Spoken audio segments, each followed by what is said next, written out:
Khandakar মশাইটি MAG উচ্চ বিদ্যালয়ের পক্ষ থেকে অনলাইন ক্লাস নবম শ্রেণীর ভূগোল ও পরিবেশ অধ্যায় প্রথম চ্যাপ্টারটা হলো ভূগোল ও পরিবেশ। আমরা ভূগোল ও পরিবেশ সম্পর্কে আজকে তোমাদের সাথে আলোচনা করব। যেহেতু আজকে নবম শ্রেণীর প্রথম এই ভূগোল ও পরিবেশ এই বিষয় নিয়ে আজকে তোমাদের প্রথম ক্লাস। আশা করি তোমরা মনোযোগ সহকারে কথাগুলো শুনবে এবং প্রয়োজনে খাতায় বিভিন্ন নোট করে লিখবে। আচ্ছা, পৃথিবী আমাদের আবাসভূমি। এই পৃথিবীটা হলো আমাদের আবাসভূমি। পৃথিবী বাস করে নানা রকম মানুষ। পৃথিবীতে আমরা বাস করতেছে নানা রকম মানুষ, বিভিন্ন তাদের জীবনধারা। পৃথিবীর বিভিন্ন অঞ্চলে রয়েছে নানা রকম পরিবেশ, প্রকৃতি, মানুষ ও মানুষের বিভিন্ন রকম সামাজিক, সাংস্কৃতিক, অর্থনৈতিক ও রাজনৈতিক কর্মকাণ্ড। একটা সমাজের মধ্যে, একটা দেশের মধ্যে এই ধরনের অবস্থান বিরাজমান। এইসব এগুলো হলো আধুনিক ভূগোলের আলোচ্য বিষয়। ভূগোল একদিকে প্রকৃতির বিজ্ঞান, অন্যদিকে পরিবেশ ও সমাজের বিজ্ঞান। এই অধ্যায়ে আমরা ভূগোল ও পরিবেশ এবং পরিবেশে ভূগোলের পরিধি এবং ভূগোলের বিভিন্ন শাখা এবং ভূগোল পরিবেশ পাঠের গুরুত্ব এই নিয়ে আলোচনা করব। তাইলে প্রথমে আমরা ভূগোলের ধারণা সম্পর্কে দিচ্ছি। ভূগোলের এই প্রথম ভূগোল ইংরেজিতে বলে জিওগ্রাফি। আমরা পৃথিবীতে বাস করি। পৃথিবী আমাদের আবাসভূমি। মানুষের আবাসভূমি হিসাবে পৃথিবীর বর্ণনা করা হলো ভূগোল। ইংরেজিতে জিওগ্রাফি শব্দটি ভূগোল থেকে এসেছে। প্রাচীন গ্রিসের ভূগোলবিদ ইরাটোথেনিস প্রথম জিওগ্রাফি শব্দ ব্যবহার করেন। জিও ও গ্রাফি এই দুটি শব্দ মিলে হয়েছে জিওগ্রাফি। তাইলে এই জিও একটা শব্দ, গ্রাফি একটা শব্দ, এই দুইটা শব্দ মিলে হয়েছে জিওগ্রাফি। জিওগ্রাফি, জিও শব্দের অর্থ হলো ভূ, এটার অর্থ হলো ভূ। আর গ্রাফি শব্দের অর্থ হলো বর্ণনা।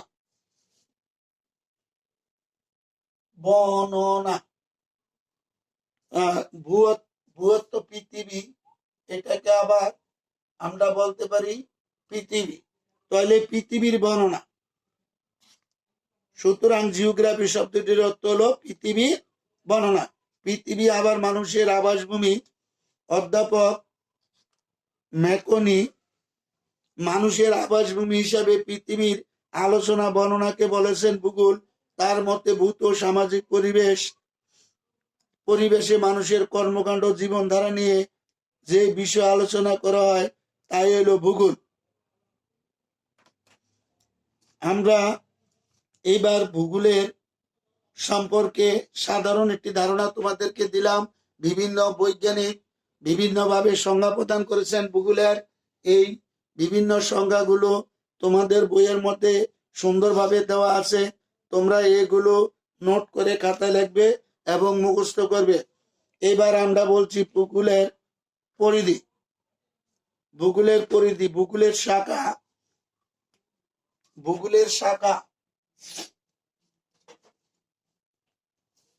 পরিধির মধ্যে আমাদের প্রথমে ভূগোলের শাখা।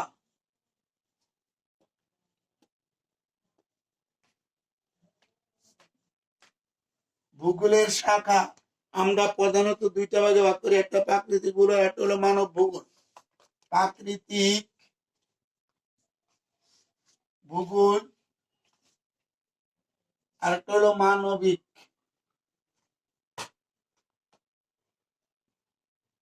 ভূগোল। একটা হলো প্রাকৃতিক, একটা মানব ভূগোল। একটা প্রাকৃতিক ভূগোল। ভূগোলের শাখাকে আমরা দুইটা ভাগে ভাগ করি। একটা হলো প্রাকৃতিক ভূগোল আর একটা হলো মানব ভূগোল।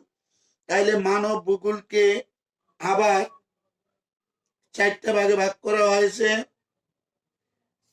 মানব ভূগোলকে আবার 4 ভাগে ভাগ করা হয়েছে।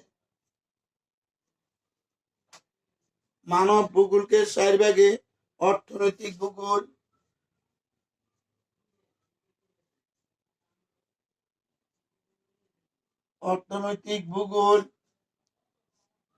জনসংখ্যা ভূগোল,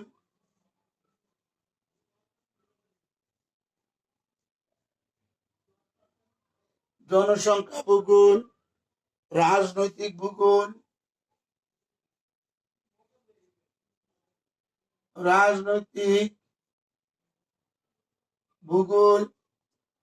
আর হলো আঞ্চলিক ভূগোল।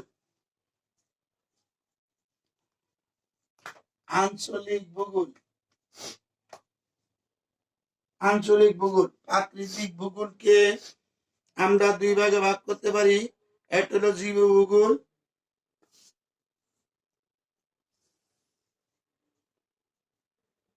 জীবভূগোল, আর একটা হলো জলবায়ু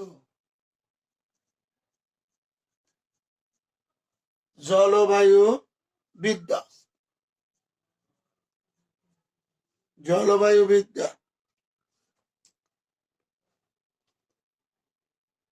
অর্থনৈতিক ভূগোলকে আমরা কয়েক ভাগে ভাগ করতে পারি। অর্থনৈতিক ভূগোল একটা হলো ভূমিরূপ বিদ্যা,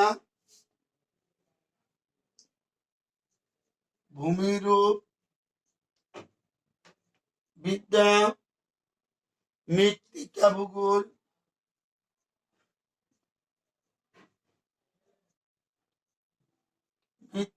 ভূগোল, তারপরে সমুদ্রবিদ্যা,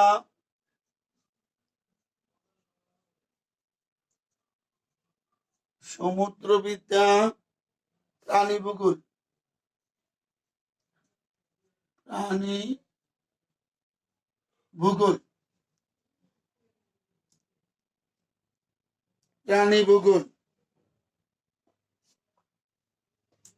আমরা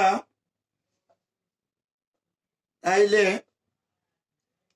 তোমাদের এই ভূগোলগুলোকে আবার কয়েকটা ভাগে ভাগ করা যেতে পারে।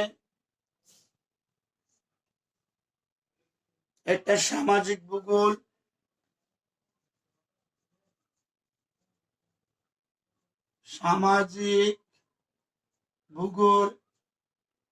দুর্যোগ ব্যবস্থাপনা,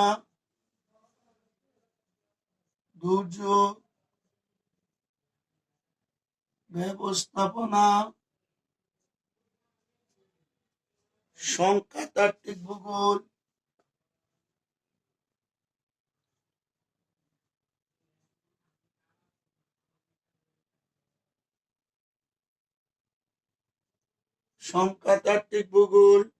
পরিবহন ভূগোল,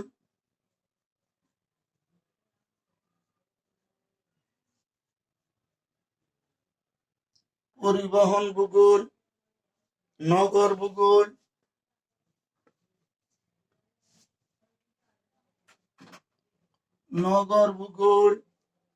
চিকিৎসা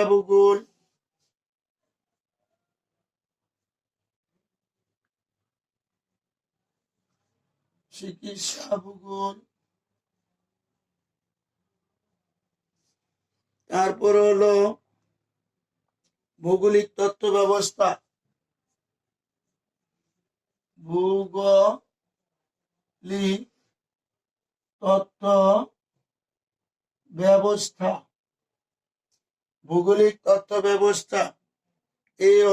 এই যে শাখা, এটা হলো তোমাদের ভূগোলের শাখার শাখ।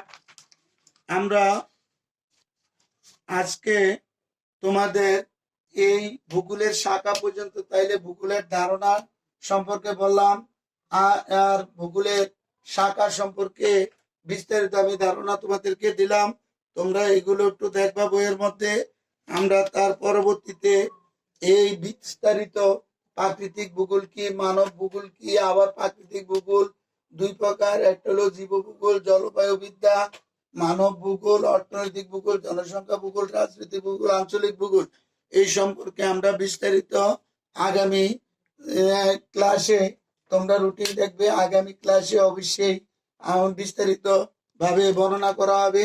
তাহলে আজকের জন্য তোমাদের এখানে শেষ। তোমরা সবাই ভালো থাকো। খোদা হাফেজ।